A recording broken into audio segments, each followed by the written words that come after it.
자, 식사 맛있게 하셨죠? 저희 일정을 또 한번 안내 드리면은 저희가 운영진이 얼마 전에 여기 현장을 한번 답사를 왔다 갔습니다. 그 화면 보시면은 여기 2층이 저희가 내일하고 모레 식사할 곳이에요. 여기 2층 가시면은 7시부터 9시까지 조식 뷔페가 메뉴가 굉장히 잘 돼 있더라고요. 그래서 식사하시고 여기 9시까지 모여주시면은 되고요. 여기가 우리가 내일 저녁에 호텔식 뷔페 만찬을 먹을 장소는 2층에 있습니다. 그리고 숙소는 여기 침대 2개 우리가 2인 1조로 배정해 드릴 테니까 우리 가까운 분들하고 많이 또 친해지고 대화도 나누고 그런 시간을 가지시면 좋을 것 같고요. 저희가 이따가 한 4시 정도에 잠깐 머리 식히고 바람 쐬러 갈 건데 여기 한하계 해수욕장 가가지고 바다도 한번 보고 여기 산책로가 있는데 굉장히 여기 전망이 좋아요. 가서 좀 구경도 하고 사진 찍고 이렇게 올 거고요. 오늘 이제 식사하고 와서 여기에서 이제 또 마저 글쓰기 또 하시면 되고요. 그 내일 점심에는 여기 인스파이어라고 혹시 가보신 분 계신가 모르겠는데 여기 가서 여기 저도 깜짝 놀랐어요. 엄청나게 코엑스랑 비교할 정도로 되게 이쁘게 꾸며져 있어가지고 요런데 이제 구경도 하고 여기 메인은 여기 레이저 LED 전광판 이게 엄청 멋있거든요. 요것도 보고 이제 점심 먹고 와서 여기 또 천장에 이런 화려한 이걸 뭐라 그래야 돼? 샹드레? 아니 샹드레 레이저. 네 이런 뭐 미디어 아트입니다. 미디어 아트. 네 미디어 아트 또 이렇게 이쁘게 되어 있습니다. 깜짝 놀랐어요. 오 이런 데가 있구나. 네, 그렇게 보시고요. 저희가 오전에 굉장히 많은 것들을 했습니다. 일단은 뭐 주제 기획도 해보고 여기 유통 사이트에 회원 가입도 하고 이제 한글 양식도 배워보고 이런 다양한 것들을 굉장히 진도가 많이 나갔습니다. 그래서 우리가 유페이퍼라는데 회원 가입을 다 하셨잖아요. 여기 유페이퍼라는 곳이 이제 유통을 대행해주는 대행사 겸 출판사입니다. 그래서 우리가 보시면은 여기 표지랑 제일 마지막에 판권지에 다 유페이퍼라는 말이 들어가요. 이건 다시 알려드릴 거예요. 자, 그리고 유페이퍼에다가 다 지금 자기만의 서점을 만드셨죠. 여기 이제 오른쪽에 집 모양을 누르면은 내 페이퍼 그래서 이제 유페이퍼 안에 여러분들 서점이 들어갑니다. 저는 인생이 변하는 서점이죠. 잠깐만요. 녹화가 되고 있네. 자, 그럼 여기 들어가면은 여러분이 우리가 올해 전자책을 등록하고 이제 승인이 나면은 이렇게 내 서점 안에 이렇게 책이 딱 안착이 되겠죠. 자, 그러면 유페이퍼에서 그 ISBN 코드를 발급받습니다. ISBN이라는 것은 우리 모든 종이책에 보면은 바코드 붙어 있잖아요. 이게 국립중앙도서관에 등록되는 우리는 정식 전자책을 출판을 하는 거예요.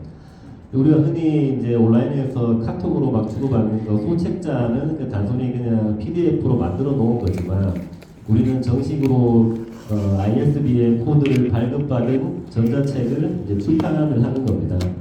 그래서 우리는 유페이퍼까지만 등록하면은 끝나요. 그럼 유페이퍼에서 그 ISBN을 받아서 우리 보통 책이 유통되는 데가 알라딘, X24, 교보문고, 밀리터리 등 다 아시잖아요. 이런 데 책이 다 등록이 되죠. 그 만약에 알라딘에서 한번 제 이름 검색해 볼게요.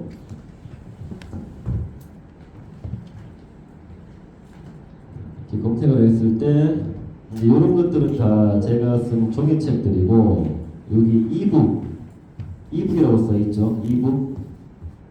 이런 이북들이 다 이제 유페이퍼를 통해서 유통한 전자책이라고 보시면은 됩니다.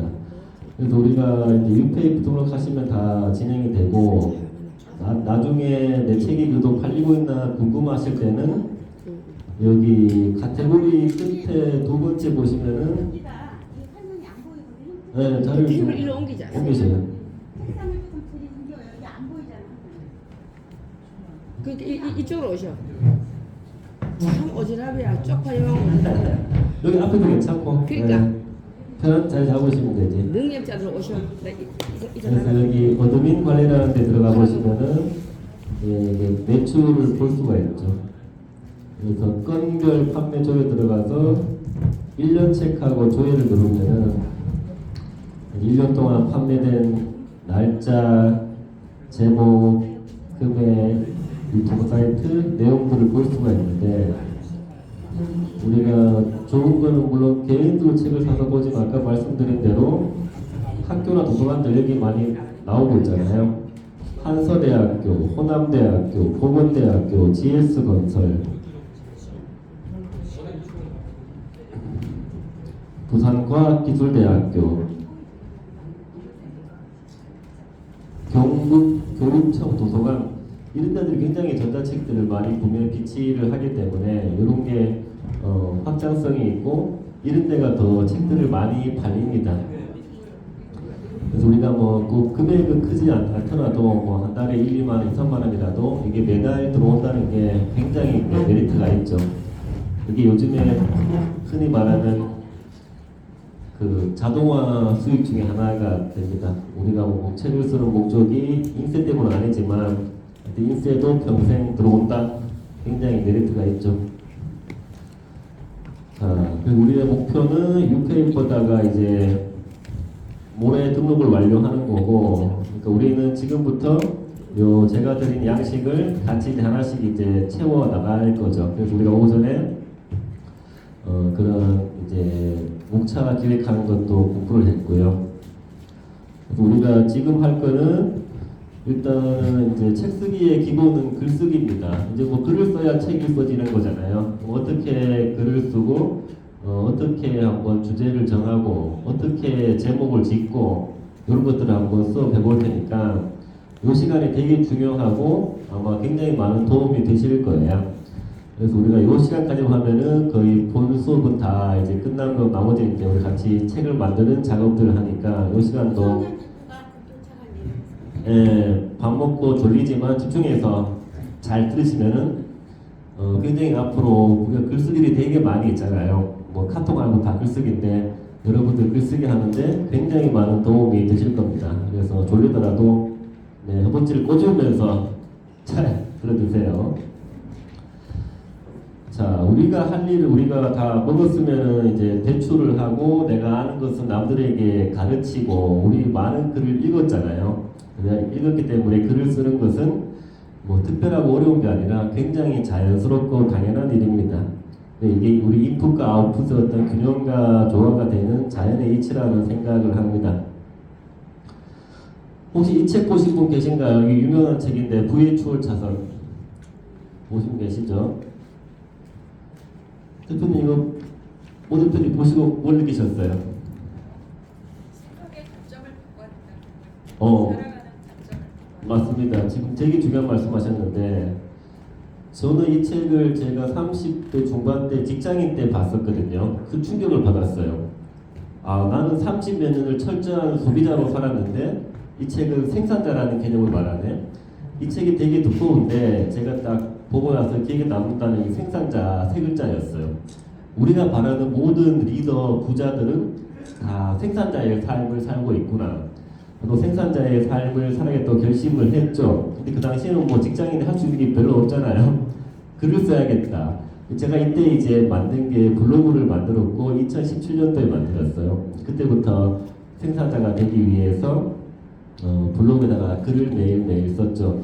그때가 2017년도였는데 제가 정말 잘한 게 블로그에 글쓰기 잘한 건데 저는 어쨌든 이 블로그를 강의를 듣고 시작한 게 아니라 나를 알기 위한 질문들로 글을 쓰기 시작했어요. 어쨌든 잘 쓰려는 마음은 전혀 없이 그냥 매일매일 글을 쓰자 한줄 써라도 이렇게 저한테 이제 수많은 질문들을 하고 일기장처럼 매일매일 기록하는 습관을 들였는데 어쨌든 그때는 뭔가 좀 삶을 바꾸고 싶은 간절한 마음에 제가 되게 집요하게 매일매일 썼어요. 자, 보시면은 제가 블로그 한 지 7년 됐는데 쓴 글이 11,583개.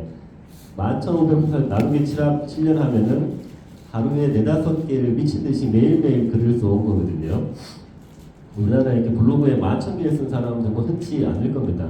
정말 이렇게 제가 많은 글을 쓰면서 진짜 나를 찾았고 굉장히 많은 내면의 성장과 변화를 경험했고 글쓰기가 습관이 됐고 완전 인생이 변했어요. 저도 그때는 제가 이런 일 생각 못했었는데 어떤 사람이 그런 말을 하더라고요. 매일매일 글을 쓰는 것은 나를 아는 일이고 운을 쌓는 일이다. 정말 제가 이렇게 썼던 습관이나 행동들이 저라는 사람을 완전히 바꾸었고 온라인상에 이 10,000개 넘는 글들이 계속 지금 돌면서 고객들은 막 몰고 오는 거야. 마케팅할 필요 없어. 굉장히 그럼 잘 잡히기 때문에 엄청나게 이런 온라인의 힘을 많이 느끼고 있죠. 그래서 여러분도 온라인상에 많은 글을 쓰시길 추천드리고 책도 마찬가지라는 생각이 듭니다. 그래서 우리가 모든 건 다 선택이죠. 우리가 글과 책을 봤을 때 이 남이 써놓은 글과 책을 보는 사람은 돈을 쓰는 사람 소비자고 우리는 글을 쓰고 책을 쓰는 사람은 돈을 버는 사람 생산자의 이제 입장에 쓴다는 얘기죠. 그래서 우리는 지금부터 생산자라는 개념을 가지시면 됩니다. 우리 오드필 마스처럼 정말 이 관점의 전환이 되게 중요하더라고요. 저도 옛날에는 어떻게 나가서 그랬는데 우리는 다 지금 환경을 만드는 거잖아요. 이런 환경에 들어서 내가 어쨌거나 글을 쓰고 책을 쓴다고 마음을 먹으면은 이제 이제부터는 독자, 소비자의 눈이 아니라 작가, 이제 생산자의 눈이 생기면서 많은 것들이 이제 보이실 겁니다. 평소에 무심코 보던 내 집에 있는 수많은 책들이 이제 막 보이는 거죠. 왜 저 사람은 저렇게 제목을 지었을까? 왜 저렇게 목차를 했지? 이런 것들이 많이 이제 보이면서 단순히 지금은 책을 한 권 쓰는 거지만 그거를 넘어서 여기 안테나가 쫙 돌면서 과연 내가 살아오면서 내 경험은 어떤 게 책이 될까 이런 것부터 해서 굉장히 많은 것들이 보이는 그런 식으로 이제 확장이 되기 때문에 굉장히 큰 일을 한다고 생각해 보시면 좋을 것 같습니다. 그래서 제가 되게 좋아하는 말인데 언제나 이 생각과 믿음의 전환이 전부이고 나머지는 그냥 다 자연스럽게 따라오더라고요. 생각을 바꾸면 되죠. 나는 할 수 없어가 아니라 할 수 있다. 내 경험은 굉장히 충분하다. 이런 관점의 전환이 여러분의 인생을 정말 놀랍도록 바꾸실 겁니다. 자, 블로그에 10,000개 넘는 글을 쓰고 100권 넘는 책을 쓰면 느낀 제가 글쓰기의 좋은 점인데요. 이 생각들이 우리 되게 복잡하고 오만가지 한다 그러잖아요. 이 생각들이 정리가 잘 되죠. 이 생각이 잘 되면 이런 효과가 있어요. 내가 해야 될 일과 하지 말아야 될 일이 명확하게 구분이 되고 내가 만나야 될 사람과 만나지 말아야 될 사람이 구분이 됩니다. 그럼 어떻게 돼요? 인생이 굉장히 효과적으로 내가 원하는 것에 집중하게 되기 때문에 원하는 대부분의 것들이 다 이루어집니다. 자, 그리고 우리가 글을 쓴다는 것은 이제 안에 거를 밖으로 꺼내는 거죠. 계속해서 꺼내다 보면은 굉장히 마음이 감정이 해소되고 정화 치유가 되고 가벼워져요. 그래서 우리 마음에 우울증이 많으신 우리 여성분들은 글쓰기 하면은 다 치유됩니다. 굉장히 가벼워지고 해소가 돼요. 가장 중요한 나를 알 수 있고 또 글쓰기는 사고력으로 가기 때문에 어떤 표현력과 언변력이 늘고 또 온라인상에 이런 써놓은 내 글에 공감하는 사람들이 많이 생기기 때문에 팬들이 많이 생기고 어떻게 돼요? 마케팅이 또 잘 되죠. 그래서 요즘에 글쓰기는 우리뿐이 아니라 남녀노소 되게 필요하고 특히 아이들한테 굉장히 글쓰기가 좀 필요합니다. 요즘 아이들 맨날 유튜브에 빠져가 살잖아요. 이 생각을 안 하게 되기 때문에 글쓰기는 굉장히 필요하다, 효과적이다. 제가 느낀 글쓰기는 최고의 명상, 자기발견, 치유, 정리, 마케팅이 된다고 저는 피부로 느끼고 있습니다. 자, 그러면 제가 느낀 글을 잘 쓰는 방법은 무엇인가? 저는 시작부터 이런 잘 쓰려는 마음은 전혀 없이 무당에 쓰면서 이 진솔하라는 단어를 많이 생각했어요. 진솔하게 쓰자. 어차피 나는 뭐 글 잘 못 쓰는데 진솔하게 부드럽게 쓰자. 이런 마음으로 쓰니까는 더 많은 분들이 공감을 했었고요. 우리가 대부분의 글이나 책은 누군가가 또 보라고 쓰는 거기 때문에 내 글을 보는 독자들이 있겠죠. 과연 그러면 이 사람들은 뭐가 궁금하고 어떤 문제가 있을까를 생각하며 쓰면은 또 효과적인 글이 써지고요. 꾸준하게 쓰는 거, 꾸준하게 쓰다 보면은 글쓰기를 잘한다기보다 글쓰기가 되게 편해져요. 그래서 많은 글을 쓸 수가 있는 거고, 또 평소에 어떤 일에 대한 생각 연습을 하는 것도 도움이 되고, 우리가 목적 있는 글쓰기, 이 책을 쓴다는 것은 어떤 목적을 있는 거잖아요. 주제를 정하고 목차를 정하고 독자를 정하는 것들, 이런 것들을 해보면은 굉장히 글쓰기 실력이 많이 상승됩니다. 이 책을 쓰면은 이런 효과들이 있죠. 자부심, 성취감, 시선이 달라지고, 내 브랜드와 콘텐츠에 도움이 되고, 저는 이게 좋더라고요. 또 내가 쉴 때나 놀 때나 잘 때도 온라인상에 돌면서 나라는 사람과 내 상품을 홍보해주죠. 고객들을 몰고 옵니다. 자, 수익화. 이 수익화라는 말은 단순히 뭐 책 팔아서 얼마 들어오는 게 아니라 우리가 여기 책을 쓰면 원고가 생기죠. 그 원고를 콘텐츠로 해서 확장이 가능해요. 그 원고를 뭐 일부를 블로그에 쓰면은 또 블로그라는 콘텐츠가 생기고 유튜브는 유튜브에 생기고 이것도 강의 자료로 만들면은 강의도 할 수 있고 컨설팅 할 수 있고 굉장히 확장성 할 수 있는 이 기반도 우리가 오늘 책을 쓴 원고가 되는 거죠. 그래서 하나의 콘텐츠가 생기면은 유튜브, 블로그, 강의, 컨설팅 확장을 많이 하고 있어요. 굉장히 효과적인 수단이 됩니다. 자, 우리가 이 공감이라는 키워드가 또 중요하죠. 아무튼 글은 누군가가 보라고 쓰는 거기 때문에 이 공감이라는 키워드가 중요합니다. 잠깐만 우리 그 아저씨 오셨나 보네요. 한글. 네. 거기 쭉 걸어오시면 커피숍 옆에 여기 책 쓰기 하는 데 있거든요. 제가 바꿔드릴게요. 네. 한글 알으시네. 그래서 이 공감이라는 키워드가 중요하고 내가 하고자 하는 말이 길을 잃지 않아야 되죠. 그 얘기를 해볼까 합니다. 세 분 다 아시죠? 우리 김창옥 교수님, 김미경 학장님, 법률 선생님 유튜브 다 보셨죠? 이분들 얘기가 되게 뭔가 재밌고 공감도 있고 인기도 많고 그러잖아요. 그 제가 왜 그런지 한번 생각해 봤는데 이런 게 있더라고요. 일단 이분들은 뭐 거창한 얘기 하지 않습니다. 지구평 이런 얘기 하지 않고 다 어떤 개인의 사소한 이야기들을 많이 하죠. 특히 김창호 교수님은 제일 많이 하는 얘기 뭐예요? 엄마 아빠 싸운 얘기 제일 많이 합니다. 누나 얘기하고. 근데 그게 되게 공감되고 막 내 사례가 막 떠오르잖아요. 그러니까 중요한 거는 이 개인의 사례와 경험과 스토리를 얘기하고 그걸로 그치는 게 아니라 본인이 느끼고 배우고 깨달은 것을 어떤 정보나 간접 경험, 메시지 형태로 전달을 하기 때문에 우리가 공감이 되고 재미가 있고 그런 거잖아요. 자, 우리가 지금 쓰는 이 글과 책은 보고서나 논문 쓰는 게 아닙니다. 우리가 쓰는 이 책은 주로 자기개발이나 에세이라는 범주에 들어가는데 이렇게 쓰면 되겠죠. 내가 어떤 거에 대한 경험, 스토리 느끼고 배우고 깨달은 것들이 있겠죠. 이것을 내가 정한 독자들에게 어떤 정보나 메시지 전달한다. 이렇게 느끼면 되는 거죠. 아까 주제가 여행이었잖아요. 나는 매년 해외여행을 다녀본 경험이 있어. 다녀보니까는 그 나라의 어떤 것들을 배웠고 정말 내 삶의 어떤 활력소가 되더라. 나처럼 30대 맨날 우울하고 집에 있는 이런 우리 친구들에게 여행 한번 다녀봐. 되게 좋아. 이렇게 전달을 하면은 굉장히 자연스럽잖아요. 자, 우리 무기가 되는 스토리라는 공식이라는 책이 있는데 여기 보면 7단계의 공식이 나오는데 우리 옛날에 흔히 아는 뭐 콩쥐, 파치, 신데렐라, 영화, 드라마 등이 대부분 이런 공식을 따르기 때문에 이제 공감이 많이 된다는 얘기죠. 이런 것들이 어떤 기업들도 많이 이제 활용을 하는 거죠.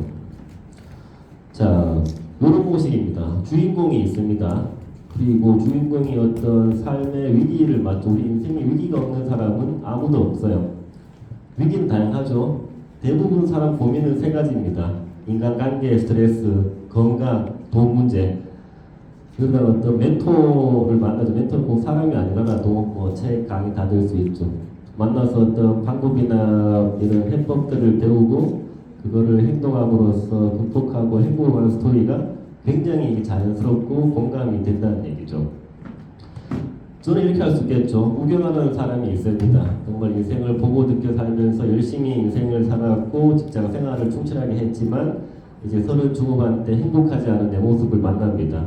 굉장히 혼란이 오죠. 나는 열심히 살았는데 왜 내 삶은 행복하지 않고 내가 하는 일은 정말 내가 잘하고 좋아하는 일이 아니고 미래는 불안해.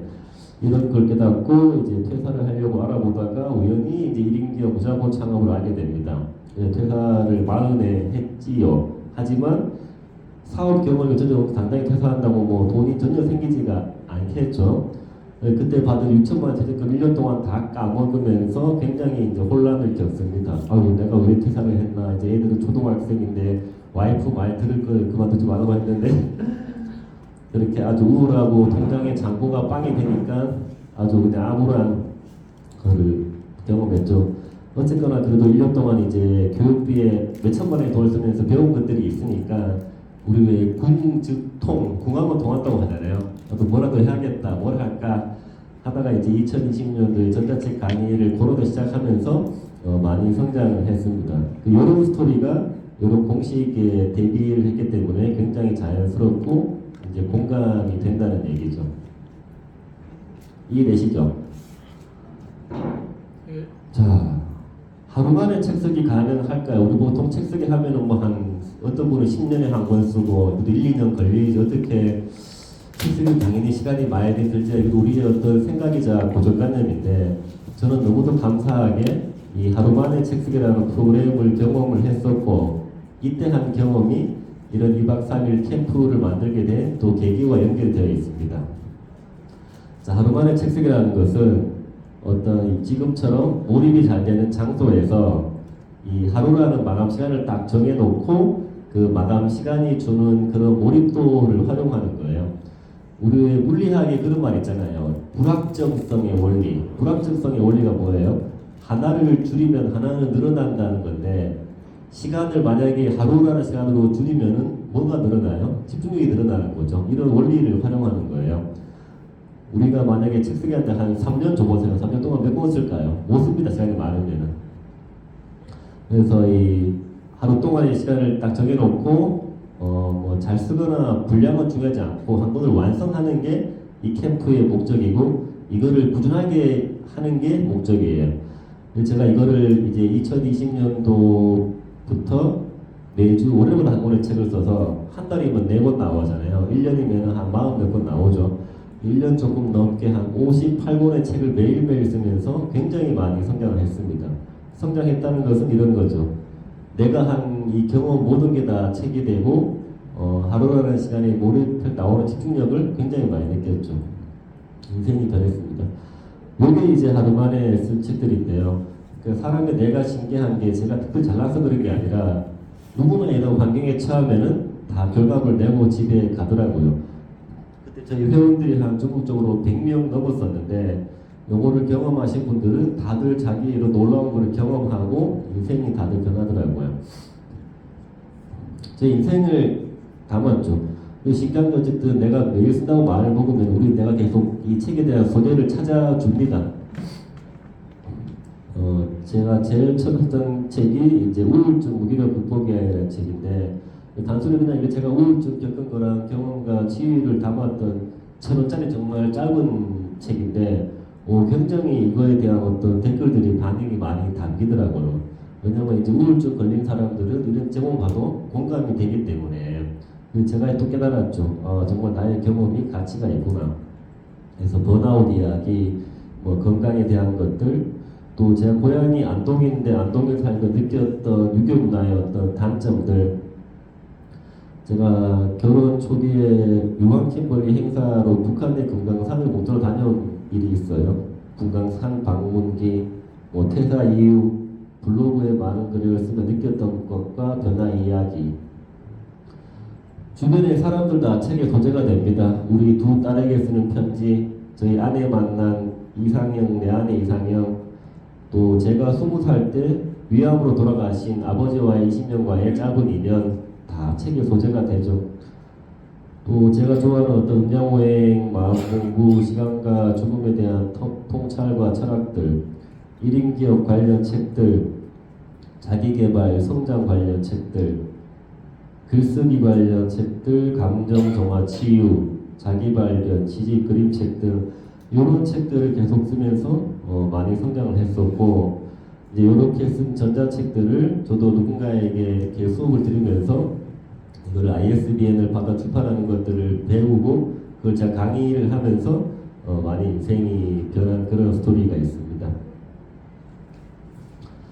자, 그래서 지금 해볼 것은 글쓰기 방법, 책의 주제 찾는 법, 제목 짓는 법 등을 해볼 건데요.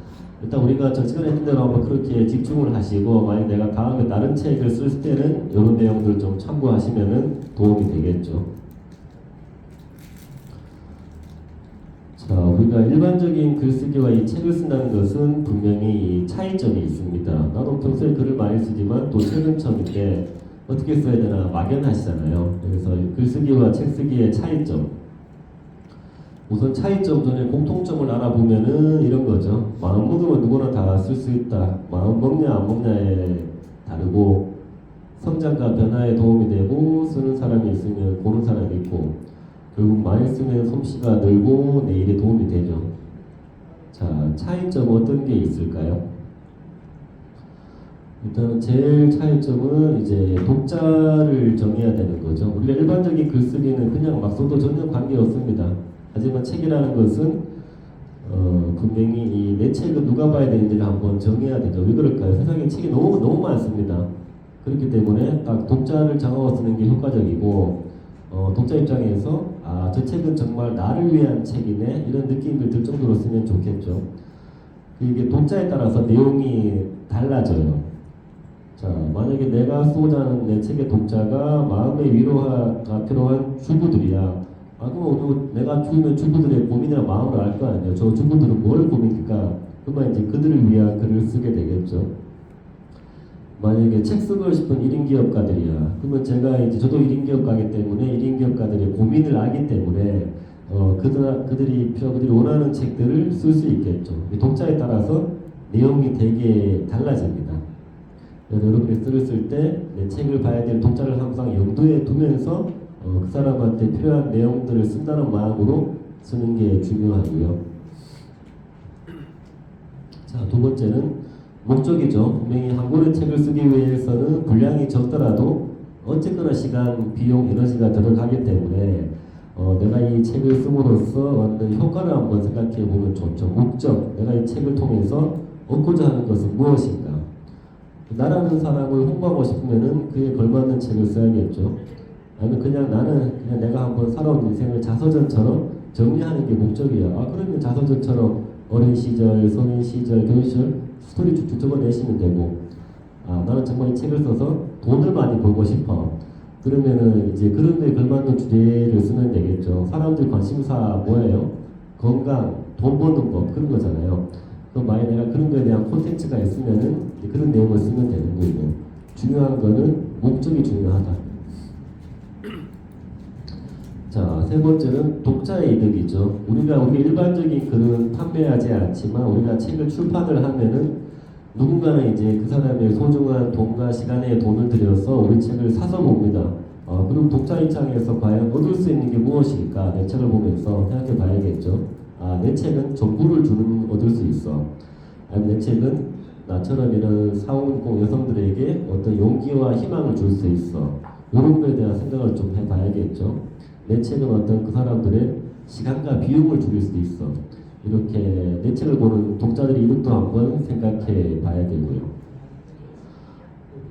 그리고 기획을 해야겠죠. 우리는 기획을 지금 많이 했는데 내가 찍었을 때 이런 것들, 종이책을 쓸지 전자책을 쓸지 분량은 얼마로 할지 어떻게 될지 이런 것들을 목차도 짤지 이런 것들을 이제 기획을 해봐야 되는 거고, 그 분량도 정해야 되고, 이런 책 쓰기는 한글 오고 있습니다. 이제 이런 몇 가지의 차이점이 있으니까 내가 저런 거를 인지를 하고 책을 쓰면 좋다, 이런 내용입니다.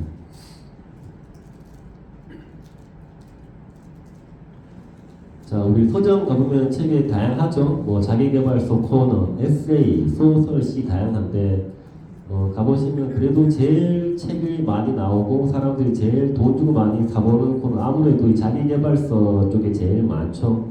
뭐 주식, 건강, 돈 버는 법 등등등 이런 것들이 다 여기 포함되잖아요.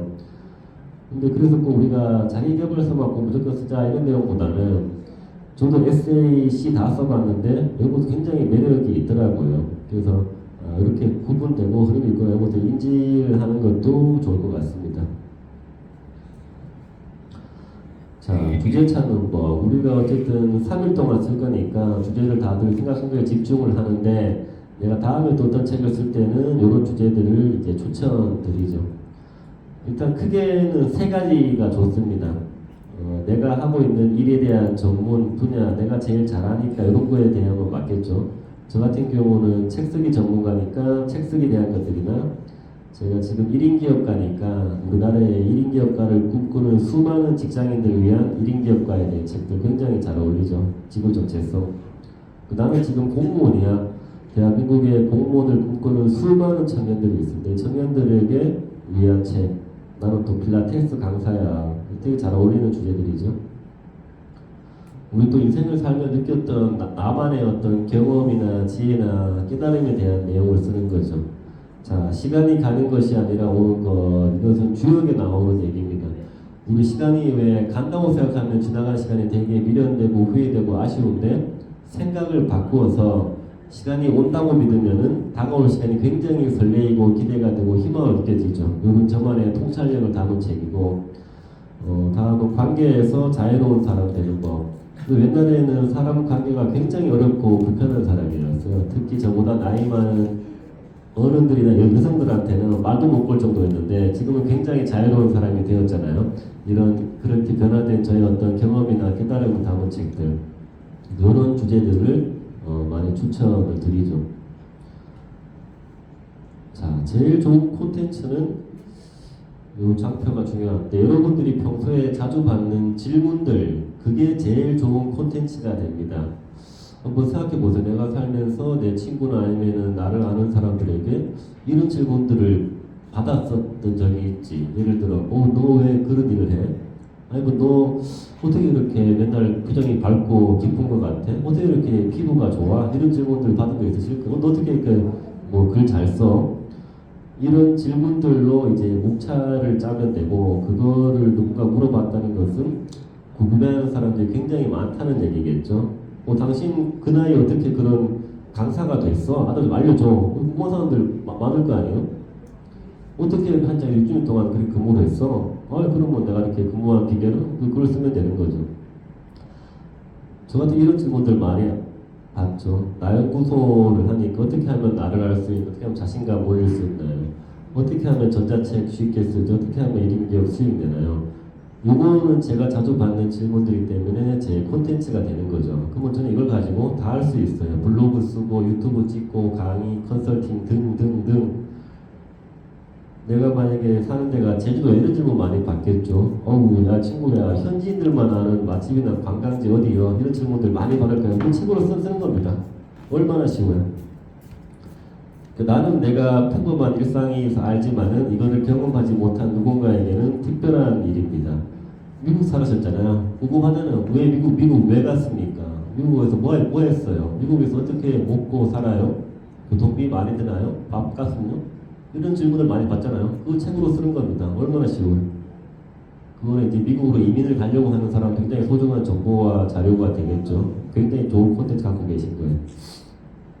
그래서 한번 생각해 보세요. 내가 어떤 질문들을 평소에 많이 받았지? 요거 목차부터 딱딱 하면은 1번 내가 미국에 간 이유 이래저래 갔다. 2번 어디서 갔나? 어디서 어떻게 살았다. 3번 미국에서 먹고 사는 방법 뭐 설거지 딱 많을 거 아니에요? 미국에서 집 구하는 방법, 미국에서 한국인들이 많이 있는 거 얼마나 많아요. 보고 있으면 얼마나 좋아. 굉장히 쉽죠. 효과적이고. 자, 주제 엄청 많습니다. 내 강점, 내가 오래 하고 잘한 일들, 내가 이 일에 대한 어떤 의미, 비전, 만족도, 계기, 노하우, 특별한 경험들 많습니다. 저는 금강산 경험이 특별한 경험이었었고 뭐 유학, 군대, 이혼, 재혼, 재수, 다자녀, 죽음 경험 등 우리 제 아시는 분은 여성분인데 이혼을 2번 했어요. 이분 전자책 제목이 결혼 2번, 이혼 2번 이런 제목도 있고 나는 자녀가 4명이다. 얼마나 좋습니까? 아픔들 우리 아픔이 항상 옵니다. 몸의 병이든 아픔의 병이든 우울증, 무기력, 만성피로 예를 들어 경험 스토리, 극복 이야기 진행 중이다. 나만의 철학, 사건, 입학, 졸업, 입사, 퇴근, 이직, 은퇴, 출산 등 얼마나 많아요. 특별함, 취미, 목표 모든 게 다 주제가 될 수 있죠.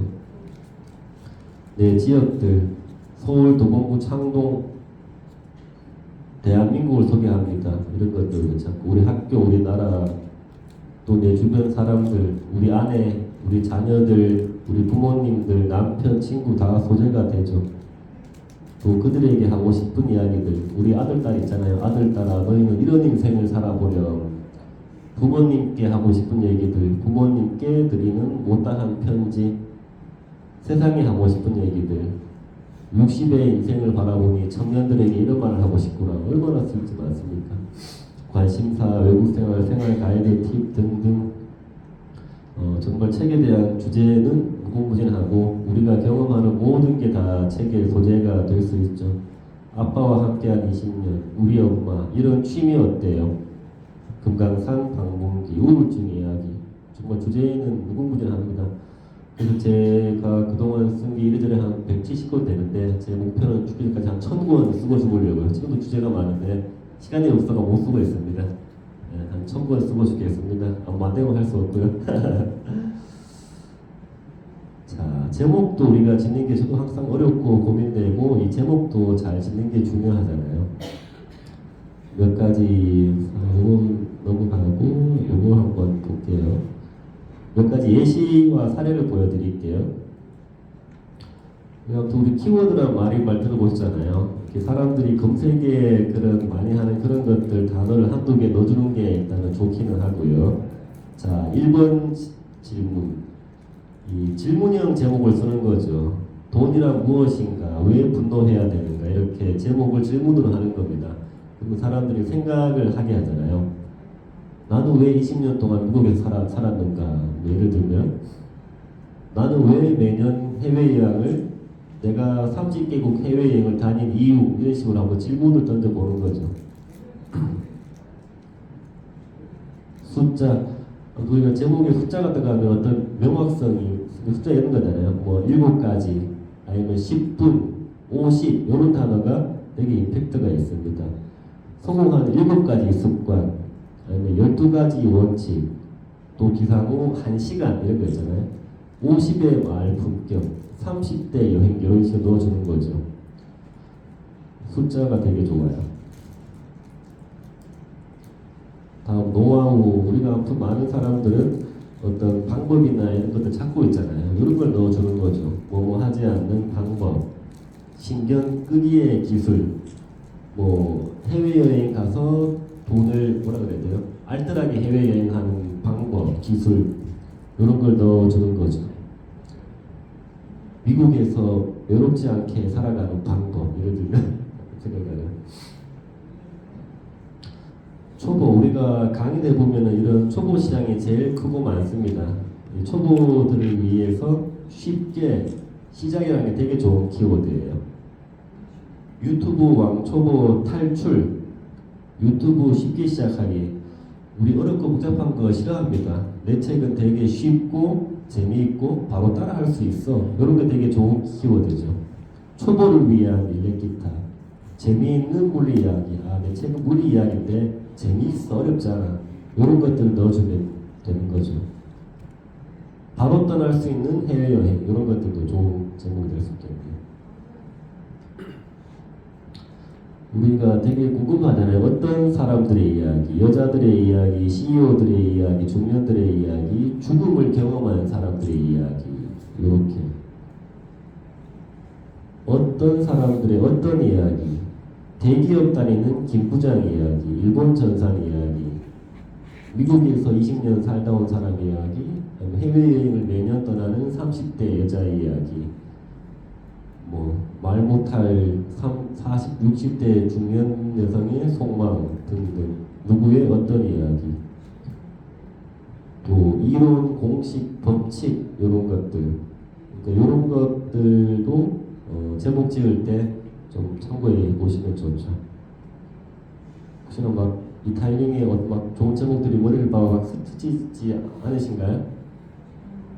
갑자기 이런 제목이 떠올랐다 생각나는 거 있으세요? 막 던져보는 겁니다. 몇 번 하다 보면 또 조합이 맞춰지니까 옆에 제목 하나 지어보세요. 갑자기 떠올랐다 보니까 네, 많이 떠오릅니다. 한 가지 얘기 들어보세요.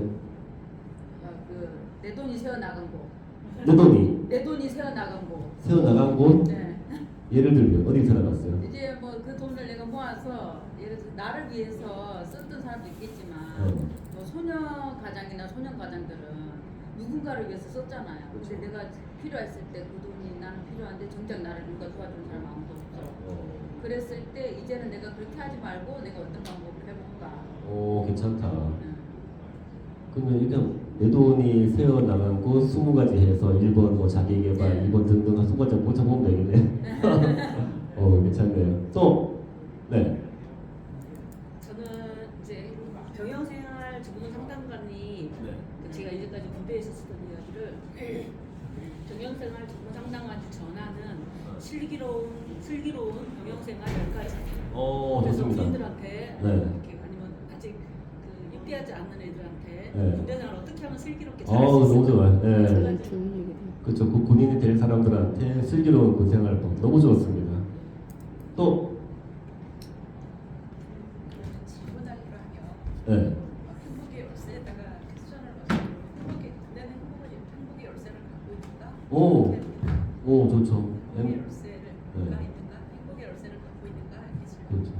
행복의 열쇠는 어디 있는가 찾았는가 뭐 예를 들어 행복의 열쇠는 무엇인가 이렇게 한번 질문을 던져보는 거지. 궁금하네요. 과연 나는 행복의 열쇠가 있는가 하는 생각을 한번 해보게 만들잖아요. 아유, 다들 아이디어 너무 좋습니다.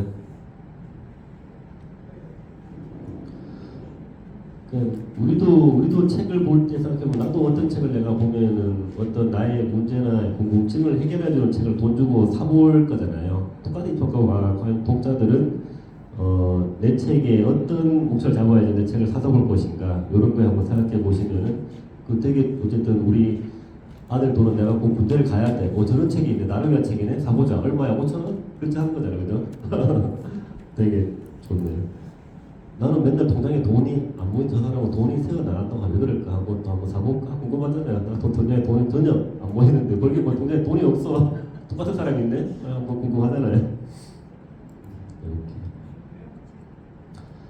자, 목차 구성 방법도 그냥 참고하시면 좋은데 우리가 어쨌든 요즘에 워낙 AI에 잘 돼 있어서 이런 걸 도움을 받는데 저는 주로 이렇게 공저 기획할 때 목차들을 많이 짭니다.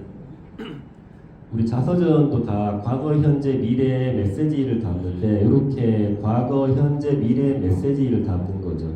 만약에 제가 직장인에서 1인 기업가로 변화된 제 이야기를 쓴다. 과거로 가서 제가 했던 직장 생활들 어떻게 1인 기업을 알게 됐는지 뭘 배웠는지 다 과거형이죠. 현재로 와서 지금의 1인 기업가인 내가 하는 일 장점과 단점 내 고객은 누구인지 어떻게 돈을 버는지 이런 것들 줄 수 있겠죠. 미래로 가서 앞으로의 나의 목표, 비전, 전망 등을 쓰고 항상 마지막에는 메시지를 담는 메시지 이런 거죠. 어쨌든 제 요 책에 대한 독자는 1인 기업을 꿈꾸는 직장인들이기 때문에 직장인들 1인 기업을 잘하기 위해서는 이런 것들이 필요합니다. 첫 번째 자기 관리, 시간 관리, 몸 관리. 두 번째 자기만의 어떤 콘텐츠 발견이 중요합니다. 세 번째 사람들과의 어떤 관리가 필요 이런 등등등 할 수 있겠죠. 그렇게 하면은 굉장히 자연스러운 게 된다. 자, 두 번째는 경험 배운 메시지. 내가 어떤 거에 대한 경험과 뭘 배웠는지랑 메시지. 우리 공저 죽음을 경험한 사람 이렇게 목차를 짰어요. 17명이 어떤 죽음 가까이 간 경험이 있는지. 우울증, 교통사고, 연탄가스, 자살 시도 등등. 두 번째 목차는 그러면 당신이 그걸 통해서 뭘 느꼈습니까? 다 비슷해요. 아이고 정말 죽음이 현실이라는 걸 느꼈습니다. 시간이 유한하고 정말 삶이 소중하고 내가 소중하더라고요. 메시지. 우리가 이런 내가 죽음 가까이 가보니까 이런 걸 느꼈습니다. 당신들에게 하고 싶은 얘기는 정말 인생이 한 번뿐이고 언제 죽을지 정말 모르더라고요. 그러니까 더 이상 남 눈치 보느라 시간 낭비하지 말고 우리 인생 한 번뿐이고 소중하니까 내가 하고 싶은 거 하면서 죽을 때 후회 없이 사세요. 이렇게 하면은 굉장히 자연스럽잖아요. 아까 말씀처럼 요거 제가 쓴 책들, 제가 다닌 여행지 중에서 좋았던 곳 10가지를 추천합니다. 제목은 삶은 즐거운 여행이니까 부제 내 인생 여행지 10곳을 추천합니다. 어떻게 이런 거 하시면 딱 좋겠네요. 또 1인 기업으로 돈 버는 12가지 방법 뭐뭐뭐뭐입니다. 이렇게 도 괜찮고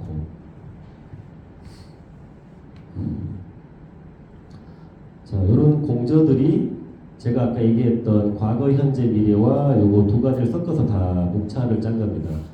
자, 우리는 강사다라는 공저체 이렇게 목차 짰죠. 나는 수많은 직업 중에 왜 강사가 되었나? 나는 무슨 강의를 어디에서 어떻게 하는가? 강사로 살아보니 좋은 점도 있고 단점은 무엇인가? 기억에 남는 수강생이나 어떤 에피소드가 있나? 미래로 가서 앞으로의 나의 목표는 무엇인가? 8번은 메시지. 우리처럼 강사가 되고 싶으신 분들에게 어떤 말이 되고 싶나요? 굉장히 자연스럽잖아요. 과거, 현재, 미래 메시지, 경험, 배움 메시지 이렇게 하면은 이거는 여름에 강사들 이야기 때문에 초보 강사들이나 강사를 꿈꾸는 사람들에게 굉장히 좋은 또 책이자 자료가 되는 거죠. 사장이니까 이 책은 부제가 사장들의 희로애락이에요. 사장으로서 희망은 무엇인가요? 분노하고 화날 때는 언제인가요? 슬프고 슬플 때는 언제인가요?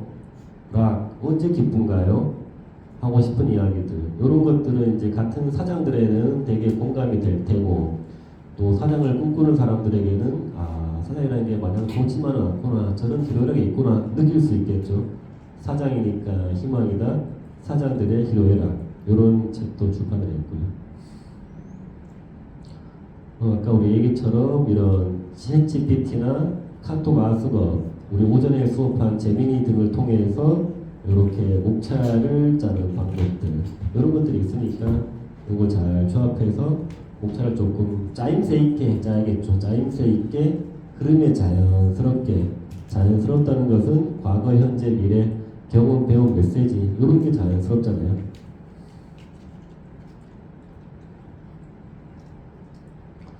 자, 이거는 우리 호텔 책 쓰기 2기 할 때 오신 우리 32년 교사 은퇴하신 선생님 목차를 그때 한번 짜본 건데 예시 제목이 32년 교사가 알려주는 좋은 교사 되는 방법. 이제 부제는 멋진 선생님을 꿈꾸는 그대에게. 이제 이 책은 초보 교사들을 위한 이제 책이죠. 1장은 나의 교사 생활 본인 스토리 쭉쭉 늘어놓고 이제 2장이 중요하죠. 목차 1번 아이들은 어떤 마음으로 대해야 되는가?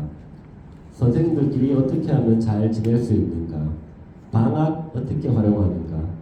말 안 되는 아이 어떻게 다뤄야 되는가? 선생님들의 자기개발, 스트레스 해소법, 퇴직 준비하는 방법 이렇게 할 말이 많겠죠. 얼마나 할 말이 많아요. 이게 다 초보생들에게 굉장히 또 필요하고 유익하고 도움되는 내용이잖아요. 이렇게 우리의 경험을 나누면은 너무 좋죠.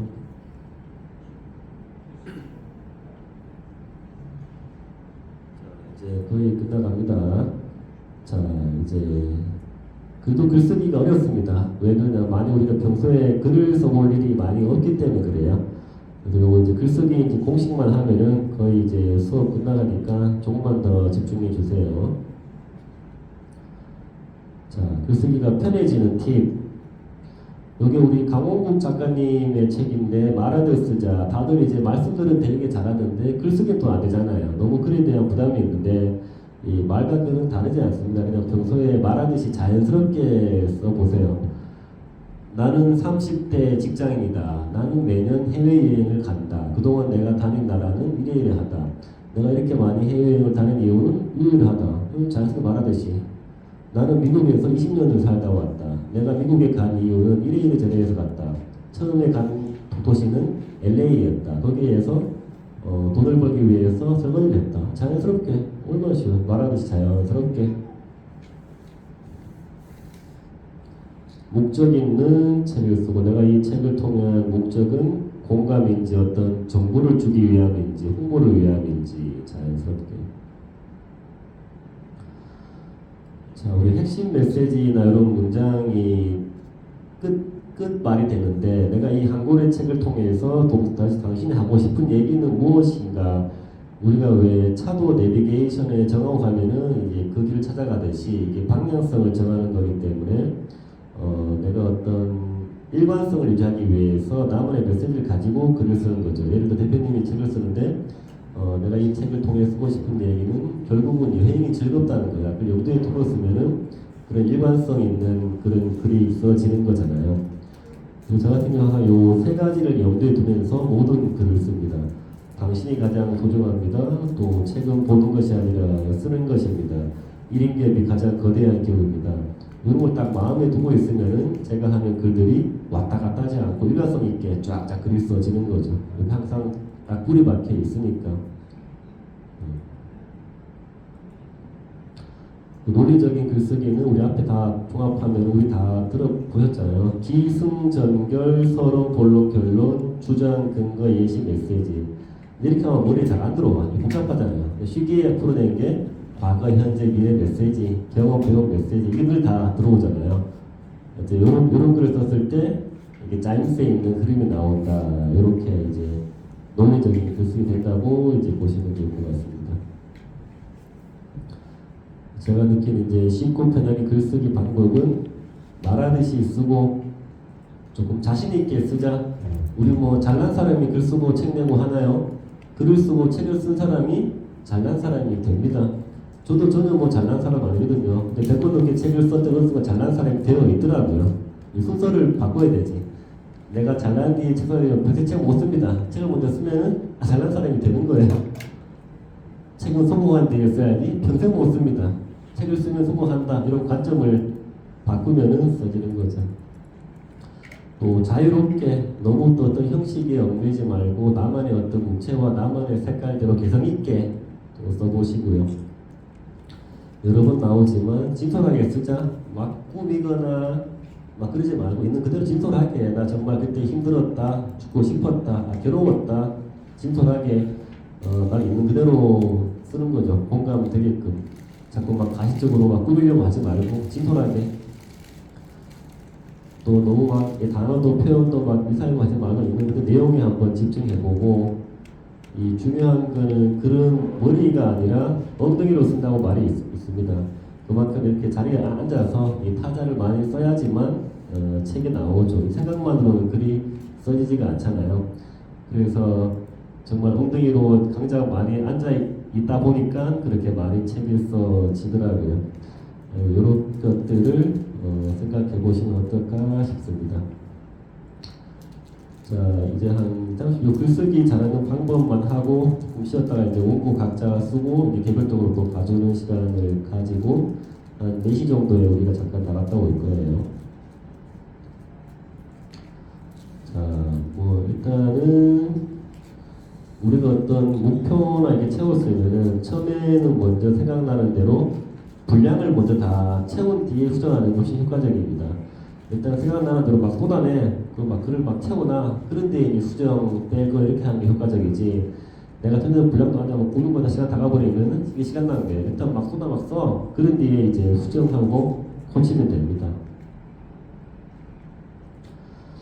자, 글쓰기 방법 첫 번째는 문장을 짧게 쓰죠. 어떤 분들은 문장을 너무 길게 이어서 써요. 나는 20년 동안 미국에서 살다 왔고 처음 살다 가서 LA였는데 거기는 배고파고 힘들었었고 엄마는 죽여집니다. 이거 숨이 찹니다. 무슨 말인지 못 알아들어요. 나는 미국에서 20년 살다 왔다. 내가 처음 간 곳은 LA였다.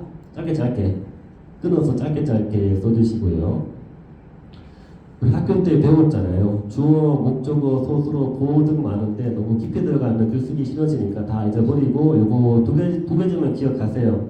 내가 글을 쓰거나 썼을 때 어순이 맞는지, 어순이라는 것은 주어와 소수로 맞는지만 보시면 됩니다. 자, 내 고향은 경상도 안동이다. 내 고향은 주어, 안동이다. 소수로 자연스럽잖아요. 내 고향은 경상도 안동이 좋다. 뭔가 어색해. 이 주어 소수로가 안 맞는 거잖아요. 그러니까 그걸 다 쓴 뒤에 주어와 소수로 맞는지만 보시면 됩니다. 너무 깊게 들어가지 말고요.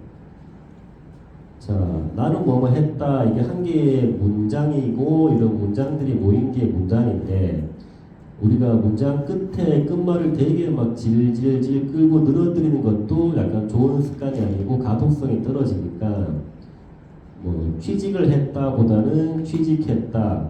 나는 뭐뭐 해야 한다고 생각이 든다 이런 것보다는 뭐뭐 해야 한다 딱 끊어주면은 임팩트가 있죠. 그 사람은 뭐뭐 했던 것이다 아니고 뭐뭐 했다 이렇게 딱 끊어주면은 더 전달성이 좋습니다. 자, 우리가 보면 자꾸 중복이 되는 게 있어요. 중복도 내가 했던 말을 또 하고 그럴 경우도 있고 아니면 한 개의 문장이 있는데 같은 단어 여러 번 들어가면은 이게 또 보기 싫죠. 예를 들어 이런 문장이 있습니다. 블로그 잘하는 사람의 블로그 글쓰기 노하우. 요 문장에는 블로그라는 단어가 두 번 들어갔잖아요. 한 번으로 줄이는 거예요. 어떻게? 블로그 잘하는 사람의 글쓰기 노하우. 뭔가 더 짧지만 전달이 잘 되는 거잖아요. 이렇게 임팩트 있게. 자, 우리가 내 글에 몰입하고 집중하기 위해서는 오감을 활용하면 좋아요. 오감이 뭐예요? 시각, 청각, 미각, 촉각, 총각 이런 것들이잖아요. 이렇게 해보는 거죠. 표현할 때도 펑펑펑 유교를 표현하는 거예요. 펑펑 멀리서 포탄 소리가 들려왔다. 청각. 쾌쾌한 화약 냄새가 났고 심장이 두근두근 거렸다. 북한군이 오고 있는 거예요. 벅벅벅 강아지를 긁는 소리가 들렸다.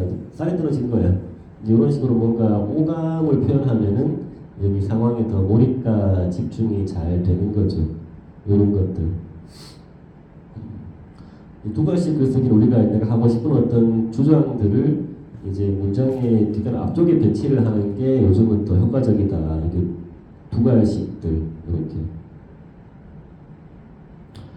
자, 우리가 살아가는 인생은 다 시간과 어떤 공간이라는 정보 속에 있으니까 친절한 글쓰기. 독자들은 우리를 모르는 사람들이 많기 때문에 내 글에 항상 이 시간과 공간이라는 정보를 넣어주는 거죠. 예를 들어 나는 뭐 부산에 태어났다 이런 표현도 나는 6.25가 일어난 1950년 부산에 있는 한 병원에서 태어났다. 이렇게 6.25가 일어난 50년대라는 시간에 대한 정보, 병원이라는 공간에 대한 정보 같이 넣어주는 겁니다. 또 조사가 우리가 어떤 단어 뒤에 붙이는 말인데 이것도 약간 틀리면 어색해요. 시장을 들려서 생선을 사와라. 시장을 들려서? 뭐 이상하지 않나요? 시장에 들려서가 맞는 거죠. 시장에 들려서. 또 버리다와 벌리다. 버리다는 예시예요. 버리다는 뭔가 일을 만들고 벌리다는 팔을 벌리다. 자, 생일잔치는 벌리는 거예요. 버리는 거예요. 생일잔치는 버리는 거다. 요런 것들. 들르다와 들리다. 들르다는 어디에 갔다. 들리다는 들린다. 편의점에 들려야 돼. 들러야 돼. 들렀다가 맞는 거죠. 우리한테 어렵긴 한데 이런 것도 유심히 좀 보면 좋고요. 자, 이거는 퀴즈인데 맞춰보세요. 저는 많이 했는 건데 엄마가 소리 지르며 우는 아이를 낳았다. 여기서 소리 지르는 사람은 엄마일까요? 아이일까요?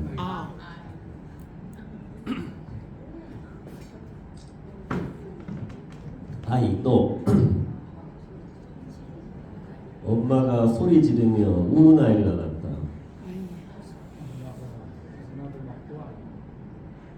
헷갈리죠? 지금 이제 헷갈리고 막 다들 긴가민가 하게 하면은 이 문장은 좋은 문장이 아니고 명확하게 누가 소리 지르는 이 문장으로는 확인할 수가 없어요. 독자한테 혼란을 주는 좋은 문장이 아닌 거죠. 어떻게 해야 돼요? 만약에 엄마다 두 가지 방법이 있습니다. 이 쉼표를 활용하는 방법과 말의 순서. 엄마가 소리 지르며 명확하죠. 우는 아이를 안았다. 혹은 엄마가 우는 아이를 어떻게 소리 지르며 안았다. 이렇게 하면 엄마로 구분되죠. 만약에 아이야 엄마가 뒤에 한번 끊어줘. 심표는 엄마가 소리 지르며 우는 아이를 안았다. 이렇게. 아니면은 소리 지르며 우는 아이를 엄마가 안았다. 이런 식으로 해줘야지만 독자가 누가 소리 지른 거야? 이런 혼란이 안 생기잖아요. 이런 것들을 염두에 두시고 이 자료 다 드릴 거예요. 자, 여기 이제 마지막입니다. 이거 한 시간 정도 각자 좀 글 쓰고 봐드리고 갔다 오면 되겠네요. 제가 만든 11가지 공식 쉽게 정리해 놓은 거예요. 아까 이처럼 문장은 짧게 쓰자. 왜냐하면 긴 문장은 보기 불편하고 이해가 어렵다. 예를 뭐 어제 만나 치킨집에서 1시까지 술을 마시고 집에 들어가서 유튜브를 보다가 2시가 되어 잠이 들었더니 쭉 해집니다. 이게 무슨 말이야? 이거 뭐 정신없습니다. 친구 만나 치킨집에서 술을 한잔 했다. 여기 끊어서 딱딱 하면은 잘 인지가 잘 되겠죠. 한 문장에는 한 개 내용만 쓰자. 이 문장이 쓸데없이 길어지는 이유가 내가 한 개의 문장에 욕심에서 2개 막 넣어서 그래요. 어제 친구와 놀다가 숙제를 못했는데 엄마에게 혼자 주셔놓고 이어집니다. 친구와 놀다가 영어 숙제를 못했다. 엄마에게 혼나서 기분이 좋지 않았다. 학교 마치고 오는 길에 떡볶이 맛있었다. 이런 식으로 한 개의 문장, 한 개씩 내용만 담으면은 그때부터 길어질 이유가 없겠죠. 구체적인 표현을 쓰자. 그래야지만 또 더 글쓰기 잘 되는데, 자, 추상적이라는 거는 있죠. 만약에 길을 가다가 큰 건물을 보았다. 이 크다도 다 기준 따라 다릅니다. 특히 아이들이나 키 작은 사람은 다 커 보여요. 큰 건물 이런 표현보다는 10층 높이의 건물을 보았다. 이렇게 명확하게. 많은 새 이런 표현보다는 뭐 20, 30마리의 새가 날았다. 여러 가지 일보다 세 가지 명확하게. 그 사람은 착하다. 이것도 되게 다 주관적이고 추상적인 거예요. 착하다는 표현보다는 그 사람은 내 말을 되게 잘 들어주기 때문에 착한 거예요. 그 여자는 이쁘다. 이쁘다보다 그 여자는 뭐 피부가 좋다, 눈이 크다, 긴 생머리다 이렇게 적어야지만 저 작가님의 이쁘다는 기준은 저런 거구나. 구체적으로 써야 됩니다. 자, 다음부터 모든 문장은 뭐뭐 한 다로 마치자. 뭐뭐 해보길, 뭐뭐 해볼 걸 이런 것들이 이제 반복되면은 조금 가벼워지니까 뭐뭐 한 다로 마치면 좋고요. 우리 학교 때 다 배웠습니다. 수동태, 능동태. 이 능동태는 주어, 사람이 뭔가 행동을 하는 거고, 이제 수동태는 행동을 받는 거잖아요. 우리가 흐름상 꼭 수동태를 써야 되는 상황이 아니면 대부분 능동태적인 표현이 더 전달이 잘 되죠. 이런 것들이죠. 깨끗한 마을이 만들어지는 데는 수동태, 깨끗한 마을을 만드는 데는 이런 표현 능동태죠. 홈플러스가 티셔츠를 500원 되어 할인되어 판매된다. 이런 거는 수동태. 홈플러스는 티셔츠를 500원 할인 판매한다. 이렇게 능동태잖아요. 문장은 더 짧지만 전달이 더 잘 되는 거죠. 나연구소가 설립되었다보다 나연구소를 설립했다. 취직을 하였다가 아니라 취직했다. 이어지게 되었다가 아니라 이어졌다. 이렇게 해주면은 더 전달이 잘 되고 깔끔해집니다. 자, 적의 것들, 우리가 단어 뒤에 무심코 붙이는 이런 적의 것들을 빼면은 문장이 더 깔끔해져요. 뭐 사회적 현상보다는 사회 현상. 이것은 사회 현상이다. 지금은 싸울 때가 아니라 문제 해결이 중요해요. 문제의가 아니라 문제 해결이 중요해요. 또 우리가 무심코 이 것이라는 걸 되게 습관적으로 많이 쓰거든요. 근데 그것도 되게 반복되면 다 불필요한 것들을 빼주면 돼요. 예를 들어 상상하는 것은 즐거운 것이다. 이것이 2번 들어가 있어요. 어떻게 줄여? 상상은 즐겁다. 훨씬 뭔가 짧지만 전달은 잘 되잖아요. 이 다 불필요한 표현들이죠. 상상은 즐겁다. 굳이 것을 붙일 필요가 없죠. 우리들이는 우리가, 너희들은 너희가. 많은 사람들이, 많다는 것과 사람들이 복수가 중복이기 때문에 많은 사람이 이런 표현이 맞는 거죠. 요즘 편하게 이제 들어보면 보시면 돼요. 이렇게 들어보시고 여러분들 글 써보시면 아까 제가 들은 얘기들이 몇 개씩 딱딱 떠오를 겁니다. 앞으로 많이 글쓰기에 도움이 되시겠죠. 또 있다 있는도 줄임말로 널리 퍼져 있는 현상이다. 널리 퍼진 현상이다. 덮여 있는은 눈으로 덮인 말. 밥을 먹고 있는 아이는 밥을 먹는 아이. 이렇게 줄임표에 좋고요.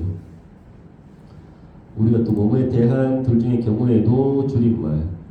그 마음에 대해 나도 공감해. 그 마음에 나도 공감해. 이것은 미래에 의한 일이다. 미래의 일이다. 나 같은 경우에는 나는 이렇게 줄여주는 거죠.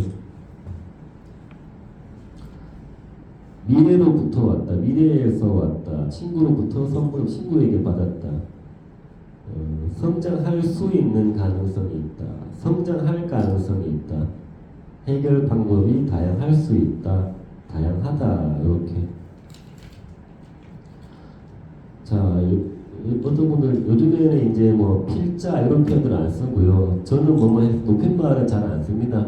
요즘에 이제 나오는 책들 보시면은 그 10권 중에 9권은 낮춤말로 저는 뭐뭐 했습니다가 아니라 나는 뭐뭐 했다. 저는 미국에서 20년 살다 왔습니다 아니라 나는 20년 살다 왔다. 낮춤 표현이 더 자연스럽습니다. 이렇게 쓰시면 되고요. 그리고 우리가 이 그런 대중에게 하는 말이기 때문에 높임말을 쓸 필요가 없어요. 예를 들어 뭐 대통령이 말씀하셨다 아니라 대통령이 말했다 이런 표현이 더 맞는 거잖아요. 사장님께 말씀드렸다가 아니라 사장님께 말했다 이런 표현이 더 자연스러운 거죠. 대중에게 하는 말이니까. 그래서 문구 쓰실 때 나는 뭐뭐 했다 이렇게 쓰시면 되고요. 자, 이거는 대통령의 글쓰기라는 책에 나온 건데 우리 쉬운 게 진리입니다. 내 혼자 나만 아는 어려운 영어 막 잘난 체 하려고 쓰지 말고 누구나 알아들을 수 있는 단어로 쓰자. 영토보다는 밥, 영토보다는 땅, 식사보다는 밥, 칭찬 이런 쉬운 단어를 쓰는 게 좋다. 이런 공식도 한번 쭉 생각해 보시면서 이제 글을 써보시고요. 우리 이소룡도 말했잖아요. 날마다 없애나가는 게 아니라 줄여야 한다. 이 최고의 단계는 단순함이다. 이런 말을 했었고요. 그 지금 보시면은 대부분 다 우리가 공식들도 다 줄이고 빼는 게 많아요. 더 하는 거 없다. 줄이고 빼는 거예요. 내 글쓰기 습관에서. 그 제가 생각하는 것도 우리가 좋은 글, 좋은 문장이란 정말 뭐 짧고 간결하지만 결국은 이 전달이 잘 돼야 되는 거잖아요. 전달이 잘 되는 말이라고 생각을 합니다. 여기까지가 글쓰기 이제 수업이고요. 그래서 이제 여러분들이 어쨌든 오늘까지 들은 걸 잘 정리해서 이제 글을 지금부터 쓰시면 우리가 앞으로 할 것들이 이제 표지 만들고 퇴고 책갈피 등록 이런 절차가 남았었거든요. 그래서 요거 수업 자료 다 드릴 거니까 이거 한번 잘 참고하셔서 우리 주제 이제 잡은 것들다 이제 글쓰기를 시작을 하시면 되고요. 어쨌든 글쓰기 이런 수업들을 했었는데 아마 대부분들이 들으면서 아 내가 평소에 글을 저렇게 했었는데 이렇게 딱 이제 그런 거 느끼는 것들이 있을까요? 우리 문 대표님 수업 들으면서 뭐 어떤 게 공감되고 좀 도움 되셨어요? 우리 네. 기억에 남았던 거.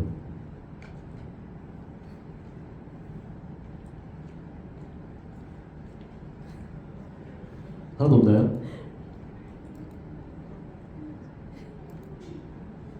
뭐 어떤 거를 알게 됐다, 어떤 게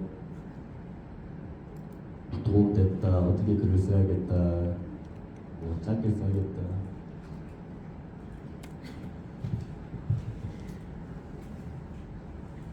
패스하겠습니다. 오늘 들으시면서 뭐 어떻게 도움 되셨어요? 네, 잘해보려고 하다 보면 미사오를 많이 치잖아요. 네. 글쓰기도 명료하고 간결하게 중요하다. 네, 좋습니다. 경희 대표님. 뭔가 설명하다 보니까 글 자체가 조금씩 길어졌거나 그런 것 같아요. 간단하게 교환하는 게 필요하겠네요. 네, 좋습니다. 우리 순혜 대표님.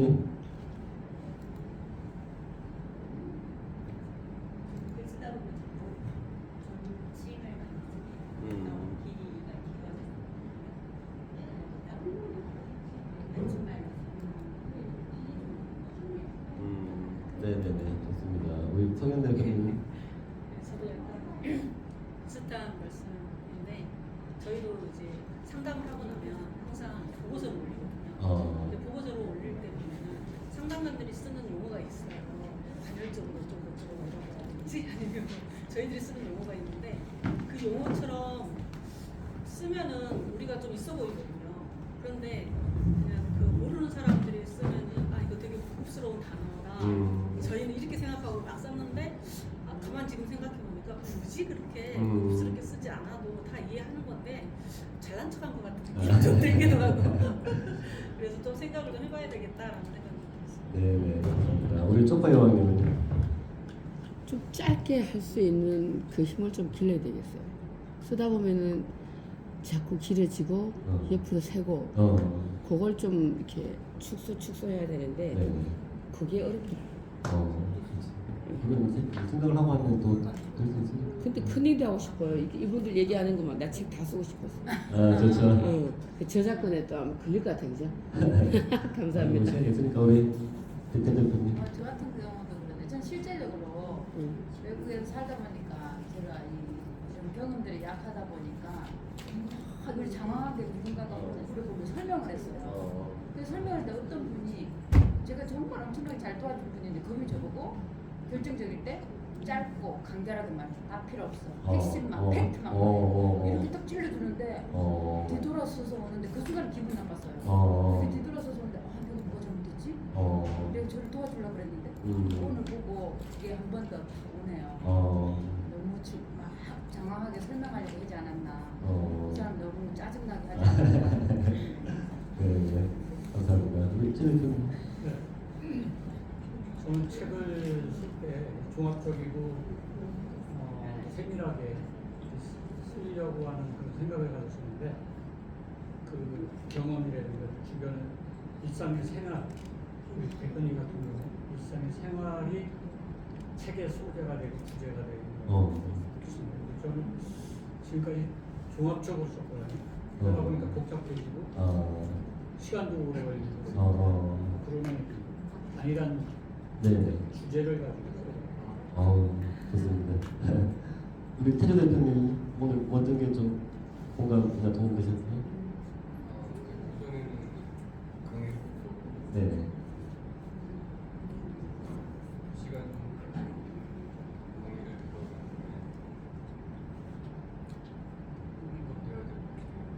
네네네. 알겠습니다. 우리 한경 대표님과 좀. 되게 다양한 주제에 대해서 풀어주시는 거 감사하고요. 그래서 어떤 글을 좀 더 해보고 싶은 게 너무 많은데 네네. 그런 글에 대해서 알 수 있었고 또 쉼표 하나가 음. 뜻을 바꾸는구나. 이거 정말 중요한 건데 네. 알 수 있게 돼서 좋았습니다. 네, 감사합니다. 좀 쉬었다가 저희가 4시에 잠깐 나갔다 올 거니까 이제 각자 원고 쓰시고 이제 저희 양 대표님이 이제 개별적으로 이제 개인 코칭을 이제 하러 이제 다닐 거니까 같이 이제 한번 어떤 주제나 한번 틀을 잡아보는 시간을 갖겠습니다. 이제 좀 쉬었다가 다시 앉아서 글 쓰기 시작해 주세요. 감사합니다.